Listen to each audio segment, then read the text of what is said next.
What's up everyone, welcome back to Beyond ARTV. My name is John and it's almost music festival season. That time of the year when you get out in the sun for some music, some selfies, and some fashion. Apparently that's what it's turned into in some capacity, but also I want to talk about some of the best and worst music festival lineups out there. If you're considering going to one this spring, summer, or fall, I'm going to primarily be focusing on UK and US festivals. Of course, I'm in the United States, so I'll mostly be talking about those. I've selected about a dozen different festivals to go through their lineups, and I'll be talking about the best acts that I feel that they have to offer, and also some of the ones that are either boring, bad, or again, redundant. I'm also going to attach a letter grade to each and every one because I just don't feel like my normal out of 5 scale is appropriate, so we're going to treat this like homework, and at the end of it all, we'll slap a letter grade on each and every one. Sound good? Well, let's hope so. Thank you so much for tuning in. Drop a like on the video, and let's get to it!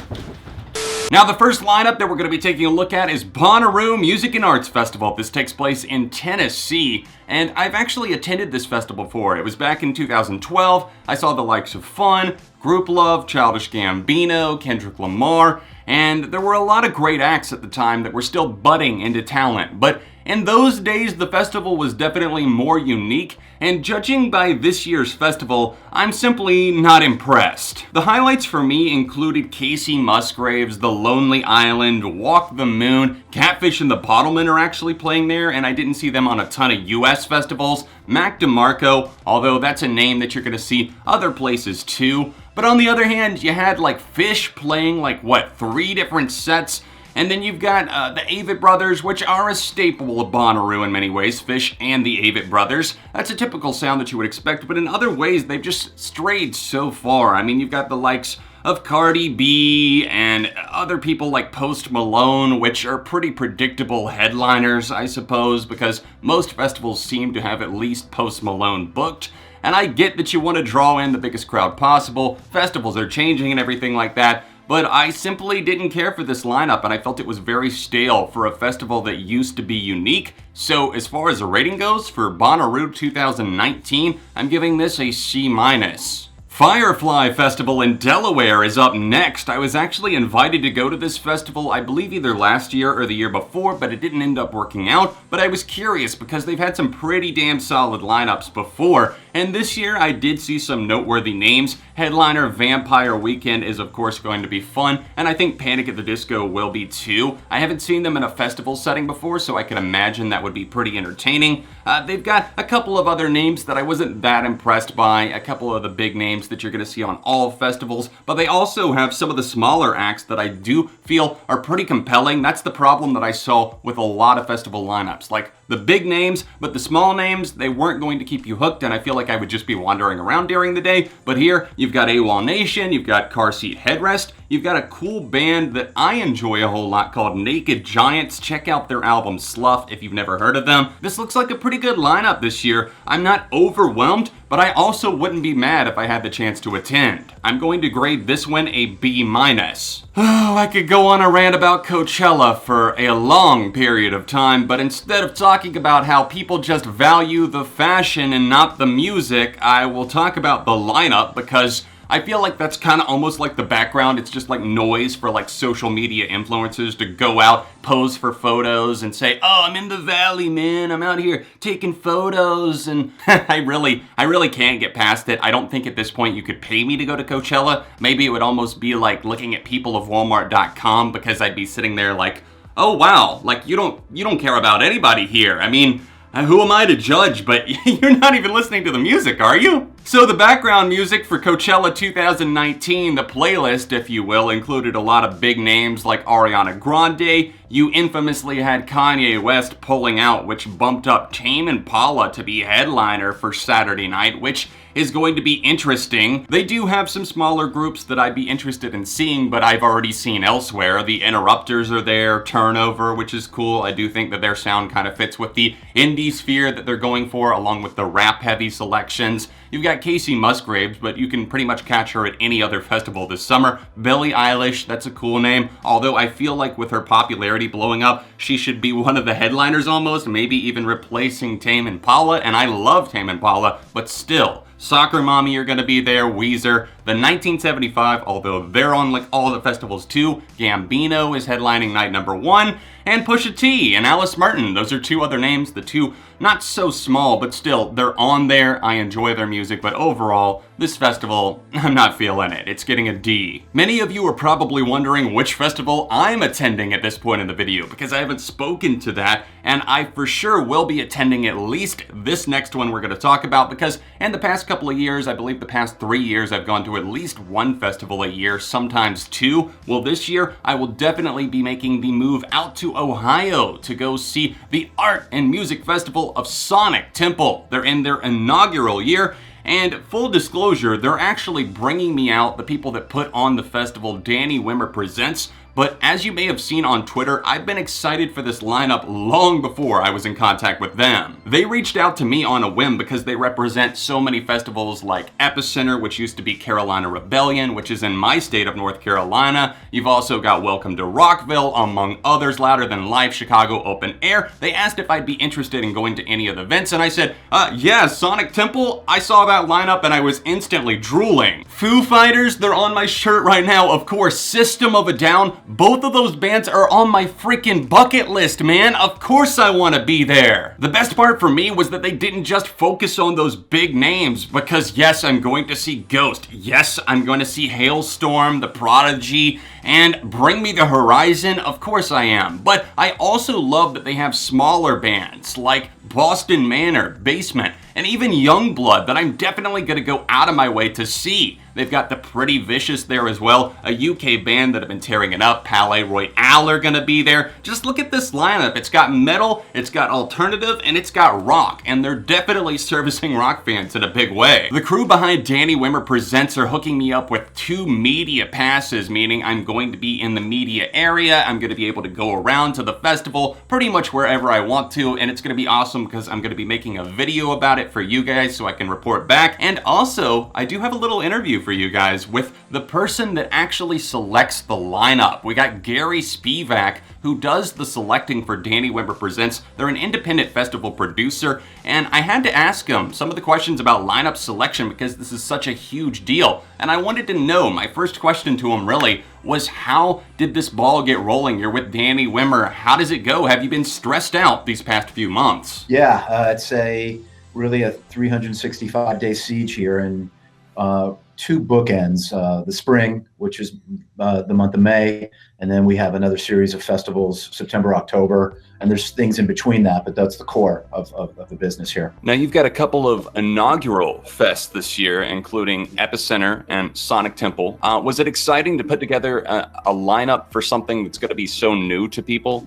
Yes, but at the same time, there's such a brand of rock festival that this nation that we've built in North Carolina and of course in Ohio, in the Ohio Valley, and Sonic Temple is really just an extension of that and how we can move our rock festivals and move rock forward for the next 10 years and not stay stale. So kind of what I've gathered that Danny Wimmer Presents believes in is that rock fans are underserved, especially in the festival market. And I've agreed with that big time. And just looking at a lot of the big lineups out there, there's some decent ones for sure, but Sonic Temple instantly caught my eye even before I was contacted by anyone at Danny Wimmer. The festival lineup just really stood out to me, especially with big acts like Ghost, System of a Down. Is it sometimes tough to work out negotiations with some of those groups? Because System in particular, I know, don't play a ton of US dates. No, those are a walk in the park. It's a piece of cake. It takes 1 minute. Hey, you want to play a show? Okay.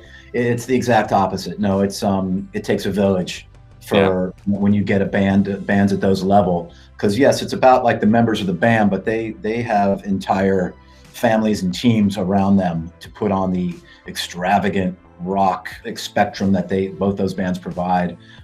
So no, it's I agree with you, getting the Foo Fighters, System of a Down, bucket list for me too. It took years, and I think it's going to be worth the wait and worth the pain and love that we put into it. I was really stoked to see the amount of small bands that you got that are killing it right now, from the Pretty Vicious, Basement, Boston Manor, the Struts even, that are more up and coming. Who do you think's out there killing it right now that you're most excited to see Sonic Temple? No, that's a great question, and I appreciate you saying that because we take a lot of pride, of course, not only in getting a band like the Foos or Bring Me the Horizon or System of a Down, but that undercard, because we need Foo Fighters of tomorrow, and we need the next Bring Me the Horizon. So you just nailed a couple bands that I'm really excited, including Pretty Vicious, love Basement, and then there's some acts like Scarlord, and Whore, which is HO9909, that bring different energy. We're not just going to be this kind of one little lane of a rock fest. We want to cast a wider net to have a band like Pussy Riot and Tom Morello, and then have something like Ghost and Lamb of God. I do love what you said about, making the Foo Fighters of tomorrow, because it's clear that in a mainstream sense, it's not necessarily going to be, rock dominating radio or the public eye, but there's always going to, I think, be a fan base there for rock music, and there's going to be people who are looking for that next band, because the bands that are out there touring and headlining right now, they're not going to go forever. We need the ones that are going to replace it. And like you said, 10 years, 20 years. There wasn't too long ago when a band like Hailstorm or Five Finger Death Punch played at noon at our show. Right. Now they're key acts for us. And that's another great thing. It's not just a festival where you're going to want to turn up for the headliner only. You're going to be there all day. You or anybody listening, we're just like you. We're just fans. And we wear the rock flag 24/7, 365. So we'll continue to challenge ourselves and continue to serve up the best rock and roll and the experience overall. We want you for lunch and dinner. We want you at the doors, and we want you to be happy when you leave at curfew. Thank you so much for sitting down with me today, Gary, to talk about this. Of course, I'll be at Sonic Temple this year, so maybe we'll run into each other at some point. Would love that. I'll see you watching a band with me. Sounds good. I appreciate them setting up that interview for me. I am so looking forward to going out there. Sonic Temple is May 17th through the 19th, and if you want to check that out, I will put a link in the description. As far as a grade goes, I'm going to give Sonic Temple an A because I feel they did a great job of focusing on big and smaller acts to really keep people entertained from the time the gates open to the time the festival shuts down each night. I was so disappointed at the Boston Calling lineup reveal this year because many of you probably know, in fact I met a good chunk of you guys that were actually out at that festival. I just feel it is so inferior, so far below the past 2 years because I went there in 2017, 2018, and just look at this lineup from 2018. Look at how many great names are there. The Killers, Jack White, Paramore, Khalid, St. Vincent. I could keep going, but it would be repetitive. I mean, come on, everything here for the most part was great. In just 1 year, they've given me only a few things to possibly be excited about. 21 Pilots for sure, Denzel Curry, but you can get Denzel at several other festivals. The report card is not looking good for Boston Calling. This is getting a D+. Couldn't quite flunk them there, so I guess you could say I've got no F's to give. I'm sorry, I'll be here all week. The Governor's Ball in New York City is up next. This is a very prestigious, famed festival that I hear a lot of buzz about each and every year. I've obviously never gotten the opportunity to go, but this year I think I would really enjoy myself if I did. They've got not only The Strokes as one of the headliners, but also Julian Casablancas and his other band, The Voids, who I would be very, very excited to see. They do have an interesting mashup. They've got Beast Coast, which I was not familiar with. It's Joey Badass plus Flatbush Zombies, which I think could be incredible. A nice teaming up of rap there. And you've also got Casey Musgraves again, Lil Wayne, which is an interesting submission. You've got Brockhampton, who are definitely doing the festival circuit, but this would be great alongside Lil Wayne, especially since they're playing on the same day. You've got Soccer Mommy, Charlie XCX, Florence and the Machine. Of course, I just saw them last year, but I would definitely go again because I was in awe. The 1975 are there, so overall, I think this is a pretty solid lineup, although it kind of does stray once you get down to it. I mean, there's some other names that I don't care for. I mean, Sheck West is going to be there, Playboy Cardi. Nothing really that much to get excited about. I might find myself wandering around at the festival some, but I'm sure they have other stuff to offer, and I'm going to give this one a B-. Quick shout out to Just Like Heaven Fest, which is named after The Cure, of course, and this thing feels straight out of like 2010 to 2013. Look at all the names here. Phoenix, Yes, Mike Snow, Passion Pit, Beach House, MGMT, She Wants Revenge, Neon Indian, Tennis, Rah Rah Riot. I mean, there's so many great alternative bands. This is like an alternative around like 2010 to 2015 fans' wet dream. I have to give a quick shout out to it just because it looks amazing. This is taking place in California, and this is getting a B+. Hangout Fest is always one that I keep an eye on every year because I do feel like they focus more on rock music, at least they have in the past. And not to say that their focus has shifted, but I understand the changing market, and they still put out a pretty solid lineup this year. I think my main problem with it is that it feels front-loaded. You start looking at the poster and you're like, oh my god, all these names here. You got Travis Scott. I mean, yeah, he's at a ton of festivals, but I hear that he's great live and very entertaining. And then Khalid, Vampire Weekend, and Kygo. Oh my goodness, but also they slipped Cardi B in there. No thank you. But we've also got Alice in Wonderland if you're into electronic EDM and stuff. I really enjoy what I know from her. Jimmy Eat World are gonna be there ripping it up. The Interrupters, Superorganism, Hozier, and Sir Sly, a very underrated band. Although, again, I feel like it kind of slips as you start going down and you're like, I either don't know these names or else I've listened to a lot of these bands and I don't care about them. So for the report card coming back, I'm just gonna have to give this a C+. Ugh, Shiprock does not look good this year. I saw the lineup. In fact, myself and a couple of other friends who you probably know as the Rock Coliseum guys were talking about this, and I don't think I'd want to get lost at sea with the likes of Papa Roach headlining. The sub-headliners are Bullet for My Valentine, I Prevail, remember their Blank Space cover, they're an okay band. Nothing More, which I would be excited about, great. But Seven Dust, Atreyu at this point in their career, Motionless in White, I just don't know. I mean, Bad Flower and probably Nothing More would be the two main draws for me, but I don't see the appeal in this and paying a ton of money to go out and get Shiprocked with all of these bands, and I'm gonna have to give the report card on this one in, and it's a D+. On the complete opposite side of the spectrum, we have another very, very solid lineup that I think I would love to go to. Shaky Knees Festival. This takes place in Atlanta, Georgia, May 3rd through the 5th in Central Park. They've got a ton of huge names here and also a lot of interesting small ones. Just look at the festival for this and see how many names you can instantly pick out and be like, I would love to see them. From Father John Misty, The Struts, I Don't Know How But They Found Me are gonna be there. That's awesome. That's a festival in the United States. And you've also got Tears for Fears if you want to kick it back to the classics. And then you got Interpol, Group Love. There's just so much mixing together of like old and new and rock, and I love that. There's just so much goodness. I would love to be at this festival. It's getting an A. Last but certainly not least, my friends, this is one that I might still try to go to because I have always wanted to go to the UK, and if we can make this happen, I think myself and my girlfriend are very impressed with the lineup. One of the better ones that I've seen all year. It's Reading and Leeds, Reading Festival. You guys know how it works if you go to it. I don't know how it works, but I have friends that have gone and I'm sure I could figure it out. Scrolling through this lineup here, I mean, just look at the poster. You've got Foo Fighters, 21 Pilots, Blossoms, A Day to Remember, Yumi at 6, The Main, Japanese House, who I'm very excited about right now, Nothing Nowhere, which I think would be great in a festival setting, Circle Waves, great UK band, Joji, aka Filthy Frank, George Miller's gonna be there, Churches, The Story So Far, need I continue? This is a fantastic lineup. The Foos are headlining again, repping them on my shirt today. This is just a coincidence, but it worked out. And this festival is an A- for me. I mean, yeah, there's some smaller names that I don't care about, and some of it is thrown off, and I know some people are still mad that it's not entirely a rock festival anymore.